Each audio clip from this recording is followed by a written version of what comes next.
What's going on, gamers? It's your boy Diggs Gaming. Welcome back to Off Hunting's Gaming News. I'm by myself today, but you know what? We're going to have some fun. Got a lot of things to talk about. First things first, one thing we forgot to talk about last week was the Steam Deck was released, and it got good reviews. Not really shocked by that. Valve does a great job with whatever they do, so I'm not really shocked that the Steam Deck was pretty good.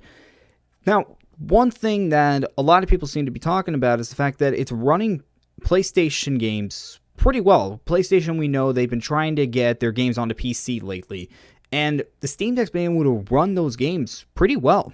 It's not something I'm really shocked by, and this is something that PlayStation could really take advantage of because they've been trying to get their games on PC. This is a good way to do this, and we all know Valve, Gabe Newell does not like Microsoft that much, so if PlayStation could make a deal with Valve, which I really think they should, to get their games on the Steam Deck, that is something that they should really look at, and they're probably already looking at that, and it would be something that could really be helpful to the company. But yeah, that's just something that I think they should do. Also with the Steam Deck, Valve has said that they are interested in future revisions of the Steam Deck, which, not really shocked by that. We see this a lot with any type of gaming device. So not really shocked to hear about this, and we'll see what comes of this in the future. They may already be working on revisions from what people are saying. So that's something to really look forward to. And one more thing with Valve, they are working on multiple projects. Yes, Valve is getting back to making games. That is absolutely amazing to hear because Valve has released some terrific games. I mean, the Half-Life series, the Portal series, Counter-Strike, just amazing games that they've released over the years. So the fact that we're hearing they're working on multiple projects, that is something to get gamers excited because when Valve releases a game, you know it's going to be a quality game. Moving on to a game that was released this week, Gran Turismo 7. I'm calling it right now. Lock it up for the Game Award for Best Sports/Racing Game. Yeah, lock it up. Gran Turismo is back, baby! After only releasing one game for the PlayStation 4, which was Gran Turismo Sport, which got middling reviews, Gran Turismo is back. It's got an 87, I believe, on Metacritic. Yeah, the fact that Gran Turismo is back, that's going to make a lot of people happy because this is PlayStation's longest running franchise at the moment. It's their longest running franchise, and the fact that it is now back with a great game, I got a big smile on my face to hear that Gran Turismo is back. Now, I didn't play Gran Turismo all that much. I just got into the series I just bought Gran Turismo 3, and that's the only game that I played. But, you know, I'm always happy to hear about this, especially with a gaming franchise that's been around since the early days of the PlayStation. Like I said, it's the longest running PlayStation franchise right now.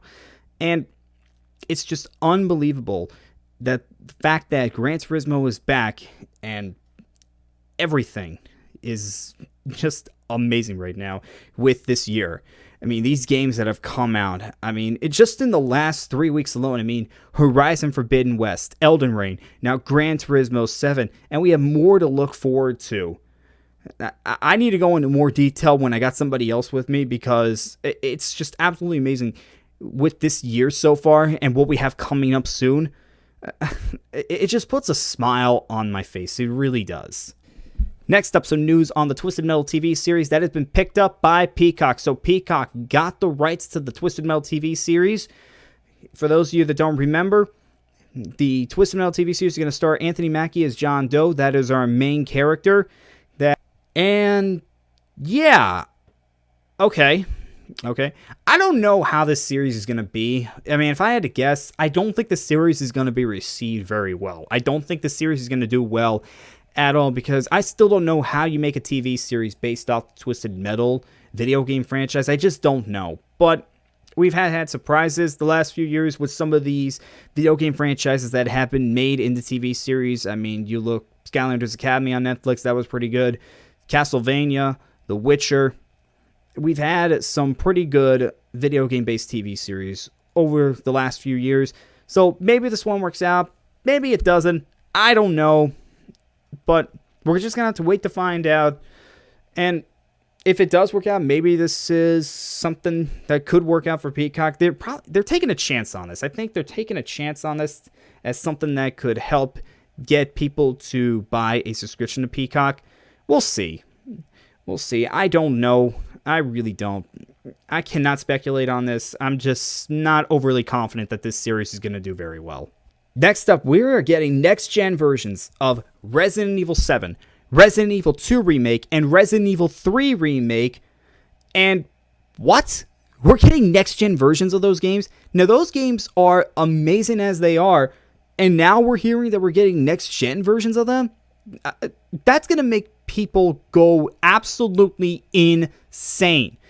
The fact that now you're going to have these games being optimized for the Xbox Series XS and the PlayStation 5.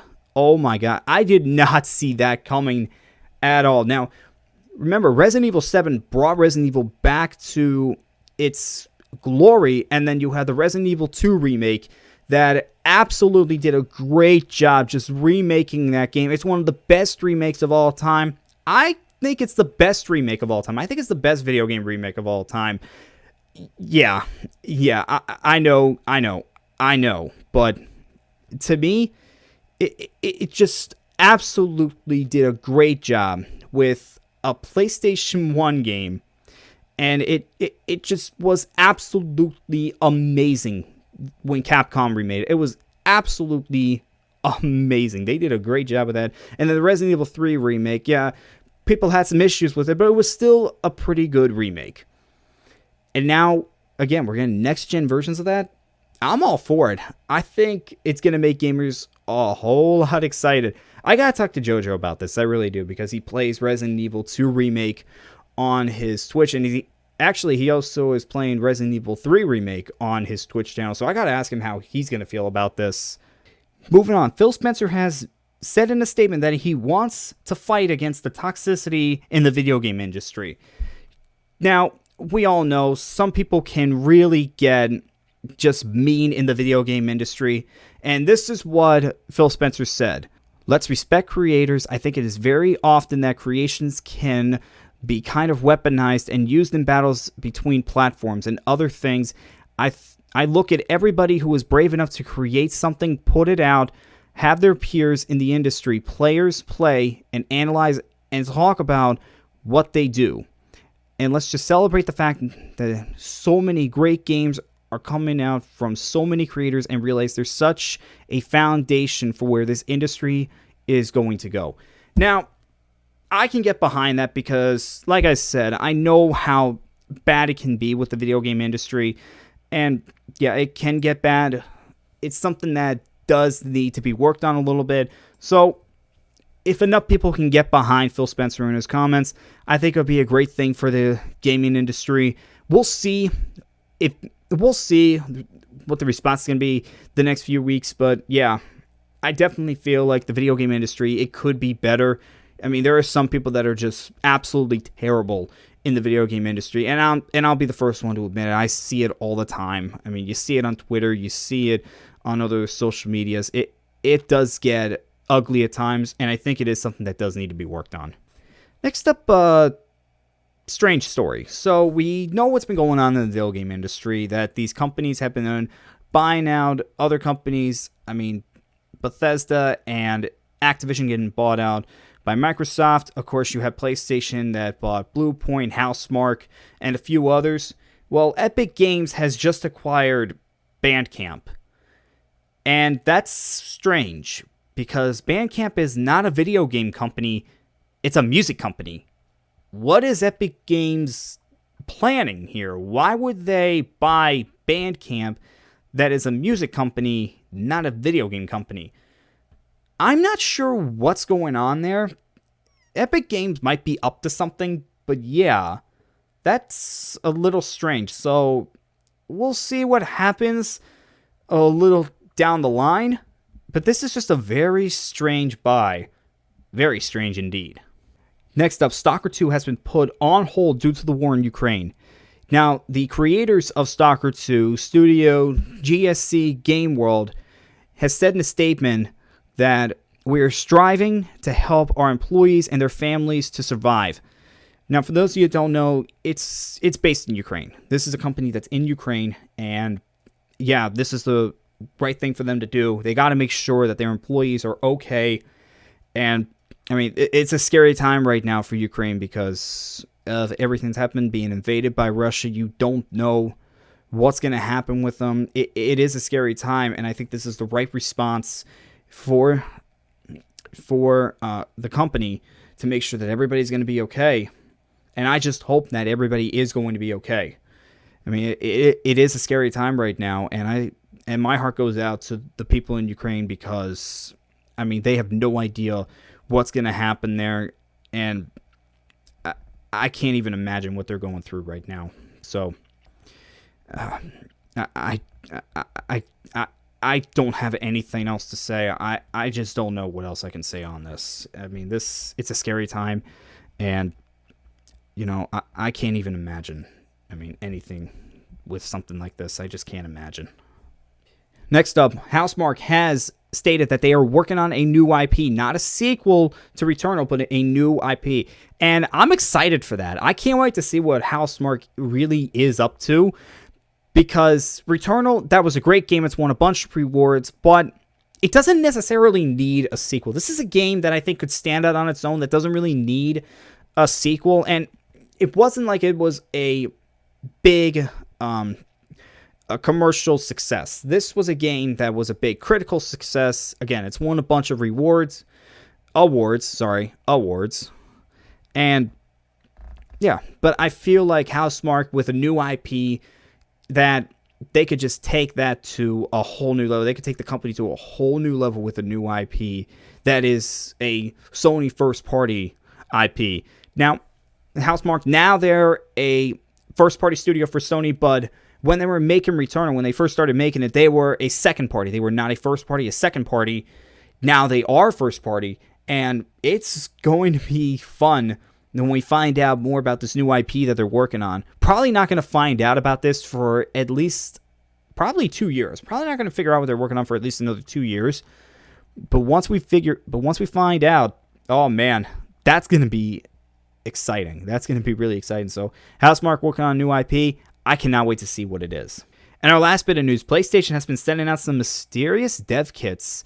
Now, PlayStation had been sending out these dev kits from England to Norfolk, Virginia, and then those got shipped again to California. Now, the crazy part is, nobody's really sure what it is, because it was like this thing that people found that was stating it was a PlayStation dev kit.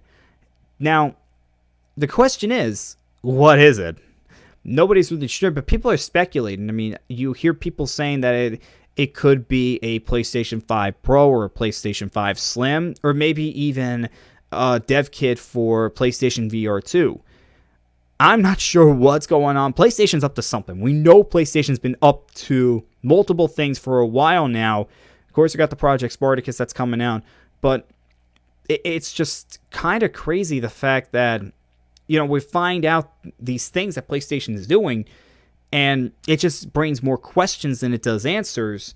And this is another one. So whatever this dev kit is that they sent out, and again, nobody knows, because all that was on, I think it was like a shipping label, was PlayStation dev kit. That's all that was there. And whether it's a PlayStation 5 Pro or a PlayStation 5 Slim, it definitely has gamers' attention, and maybe we'll find out sooner rather than later. But PlayStation is definitely up to something. Definitely up to something. Even more than they're up to already. Alright guys, that was the gaming news for this week. I am Diggs Gaming. I will see you guys next time.